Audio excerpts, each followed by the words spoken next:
If your friends still think Drake Maye is an MVP, stop arguing and send them this video. Most of this info comes from SIS Data Hub, so this isn't vibes, it's play-by-play analysis. Make sure to go check them out. The three arguments for Stafford are always the same: more yards, more touchdowns, and harder schedule. First, Matthew Stafford has more yards. That's true because he has way more attempts. Maye leads the league in yards per attempt and completion percentage by a significant margin. Secondly, Maye is more of a play-by-play impact. Maye has a higher success rate, on-target percentage, and league-leading EPA per play. 7 of the last 9 MVPs led the league in EPA per play. That's not a coincidence. Oh, but Stafford has more touchdowns. This needs context because environment matters. Stafford is throwing to Puka Nacua and Devontae Adams with far more separation than Maye's top targets. He also has better pass protection, a more efficient run game, and a brilliant scheme built around historic and unprecedented 13 personnel usage. 43% of Stafford's passing touchdowns came from 13 personnel, even though it accounts for just 21% of his dropbacks. That's not a knock on Stafford. It's proof that the offensive pieces around him is doing more of the work. Maye is producing behind a rebuilding offensive line, bottom-tier pass protection, a worse run game, and less separation. Touchdowns don't exist in a vacuum. Passing environment matters. Finally, and worst of all,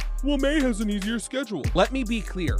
Offensive help matters more than defensive difficulty. Ask any QB what they'd rather have: elite protection, separation, and play calling, or a slightly tougher slate of defenses. Everything we just covered showed that Stafford operated in an easier passing environment. Better receivers, better line, and more schematic help. The question isn't who faced tougher defenses. It's who had to do more himself. And that answer is clearly Drake Maye. Maye isn't the product of a great system. He is the system. If you want a full breakdown of the MVP debate, check out our YouTube. And if your friend still disagrees, send this to them to remind them they don't know ball.